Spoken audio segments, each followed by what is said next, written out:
American వ్యాపారవేత్త Trump సలహాదారు Elon Musk చెందిన స్పేస్ ఎక్స్ సంస్థ భారత్లో స్టార్లింక్ ఇంటర్నెట్ సర్వీసులను ప్రారంభించనుంది.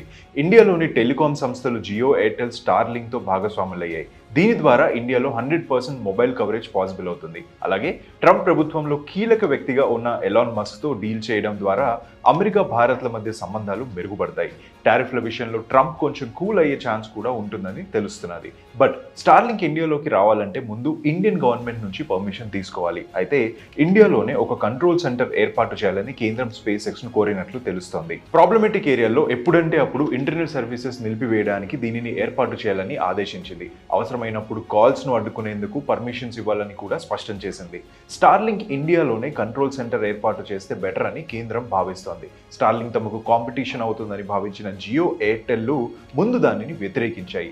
Bharati Airtel chairman Sunil Mittal last year Indian mobile కాంగ్రెస్లో శాటిలైట్ కంపెనీలను కూడా టెలికాం కంపెనీలుగా ట్రీట్ చేయాలని, అవి కూడా లైసెన్స్ ఫీజు పే చేసి వేలంలో స్పెక్ట్రమ్ను కొనుగోలు చేయాలని డిమాండ్ చేశారు.